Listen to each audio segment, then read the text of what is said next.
I'll first tell you what I do for a living, as it will bring some understanding to my situation. I run my own business, if you could call it that. I've thought of it more as a personal service. I break into the home or building of a client's choice, destroy or steal whatever they want, provide proof of the action, and then I get paid. Quite substantially, if I may add. My clients usually take the form of a middle-class man, angered at their boss, or a recently dumped individual who wants revenge on their ex. Essentially, I do the work that one has the anger and desire to do, but doesn't have the actual nerve to do it themselves. It paid well, and it gave me some interesting places to explore, so I've been quite content with the job. About a few weeks ago, I received a usual call for what I expected to be a usual job. The caller requested me to break into an abandoned home not too far from my area. He requested me to retrieve a few recordings of sorts. VHS tapes, cassettes, DVDs, they didn't matter. All he really cared about was any that looked interesting, as he described. Despite the fact that information is important in my work, he didn't tell me anything that would be useful for the search. He wouldn't even tell me anything about himself, which almost made me turn the job down, until he offered me an unusually large payment. When the caller had mentioned abandoned home, I had expected the location to be shut away from the local population, and generally safe to break into during the day.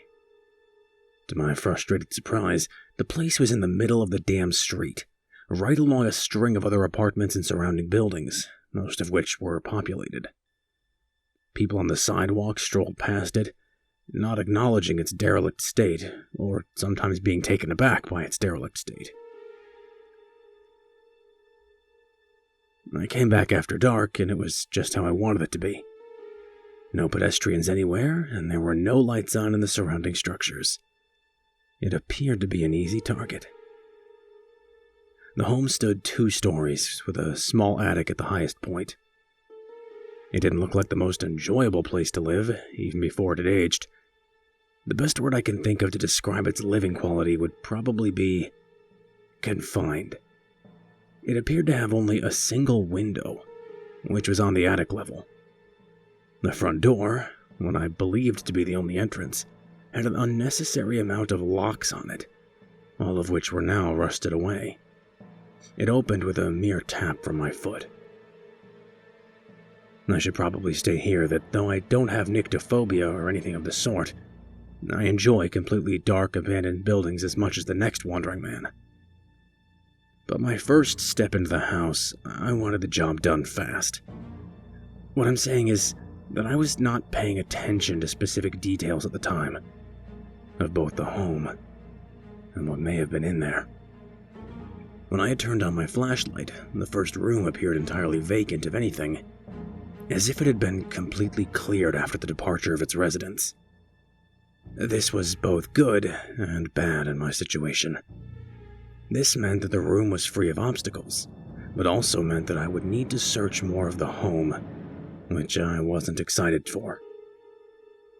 There were other homes around, but I would be fine if I at least kept the noise to a decent level. The place hardly had windows after all. I had gone up the stairs to find a similar area, an empty room with nothing that I was looking for. This meant further worse news. I would have to check the attic. Though I said I wasn't severely frightened by the dark, I would be lying if I said I didn't have a discomfort with tight places. The attic was accessed by a standard pull-down stairway on the ceiling of the second-story room. It took a couple of jerks to budge, but it came down without much resistance. A large cloud of dust covered my view for a few seconds, which made me realize how old the place really was. Each step of the stairway creaked tremendously, to the point it became more irritating than unnerving. The last step brought me inside the attic, which showed the only window in the house. A bit of moonlight shone down into the small room, which helped ease my tension by a near insignificant amount.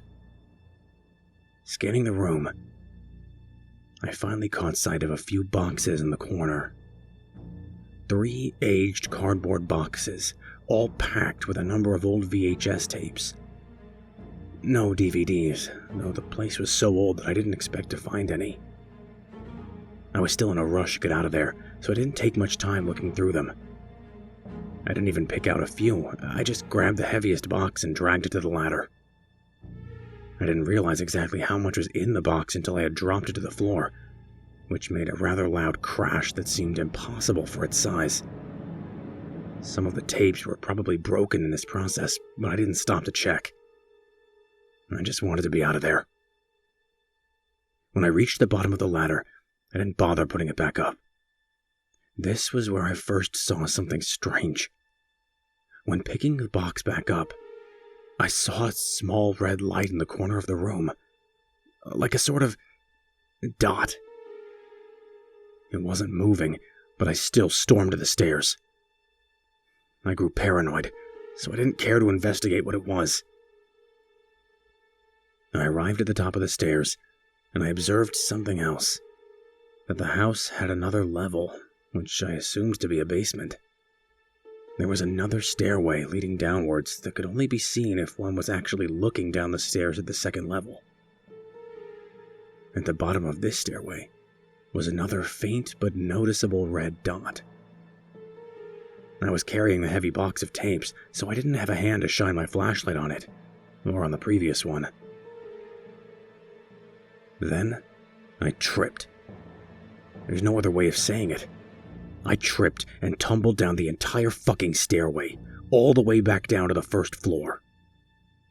I should have broken a leg or my back in the process, but the box of tapes actually managed to break my fall in some sort of miraculous way. The VHS tapes scattered all across the bottom of the stairs, and I didn't want to take the time to retrieve them all. I picked up the 3 tapes that were closest to me. My body hurt like hell, but I was more focused on the fact that I had just made noise similar to a damn police raid. I made it back to my car, and then my home without issue. I woke up the next morning with aches all over, but I hadn't gotten caught, which was what I cared about.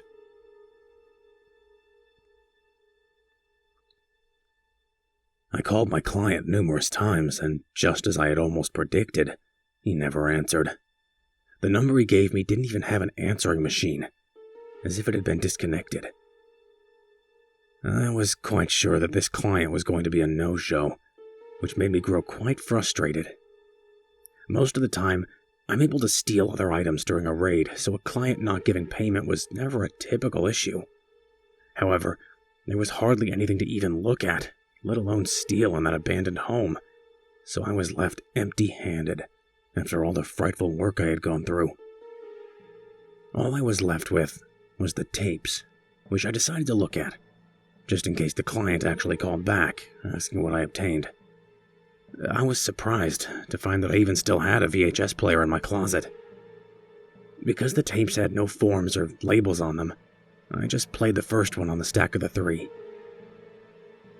The first tape I played was just static for a few minutes. I was about to stop it when it actually did cut to a picture. There was a date on the lower left corner of the screen, which was August 2nd, 2010, displayed as 8/2/10. It was footage of a small room, which was vacant of any furniture and looked to be in degrading condition. The video appeared to be in a form of night vision, so the room must have been dark. It was lifeless footage until a door close to the camera opened. A young woman walked through, and the door shut behind her as she walked in. She started yelling, "Michael? Michael, it's me. Where are you?" She turned around in circles, searching for someone. There was a frantic, worried look of expression on her face. I would assume that this Michael would be her son or other close person she was looking for.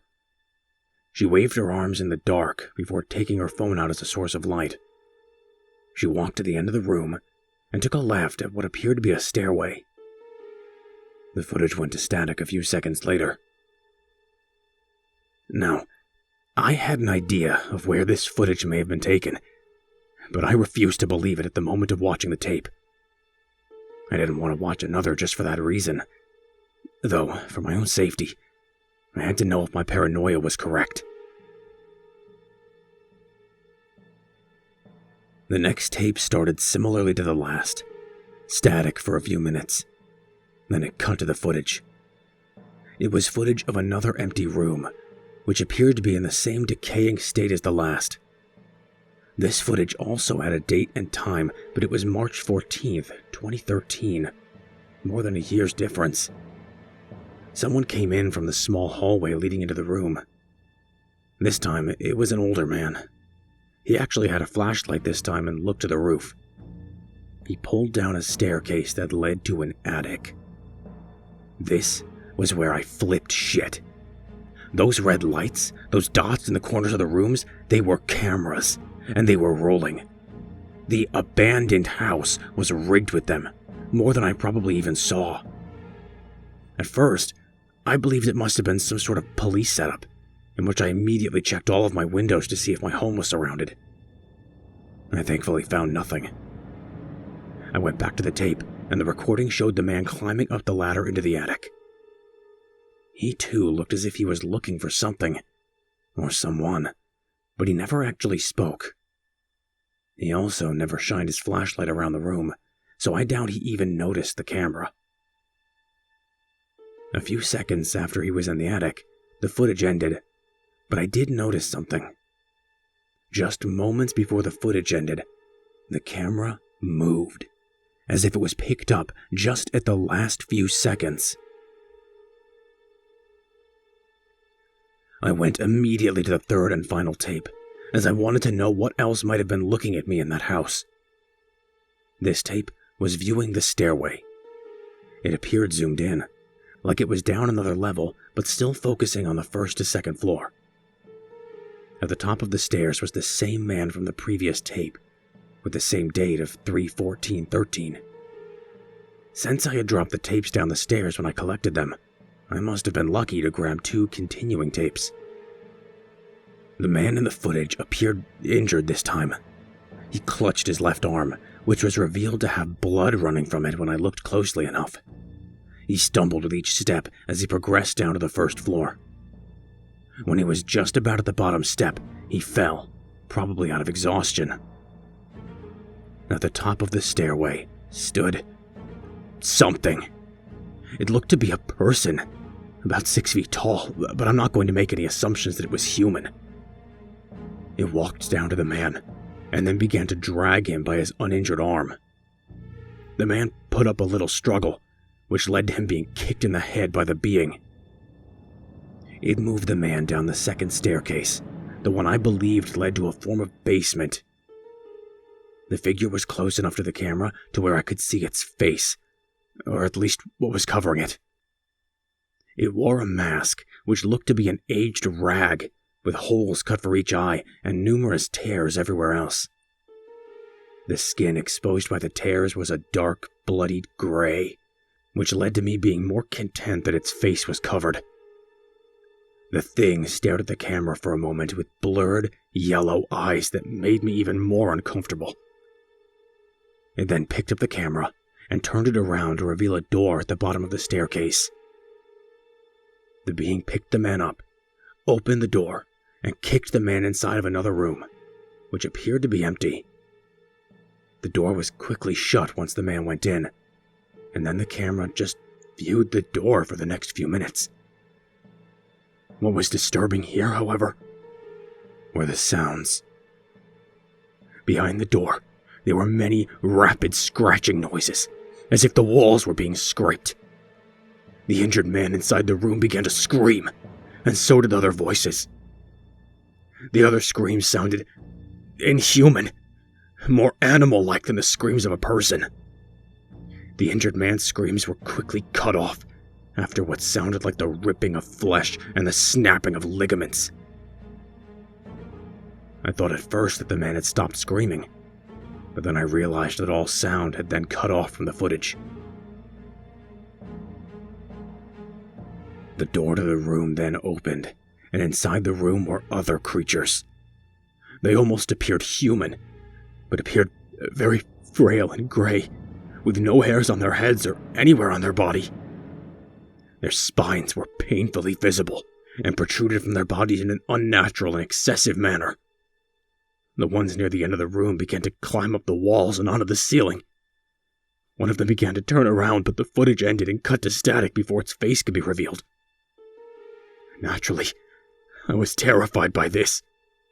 I had just been inside that place, and I had been recorded in the same way.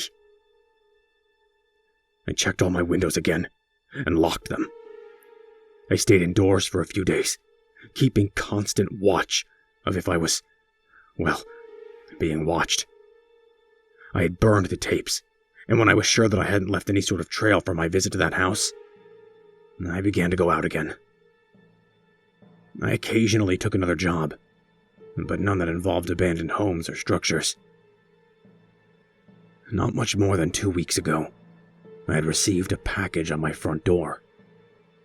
I assumed this to be a payment from a recent client, as most would pay me simply by dropping off their part.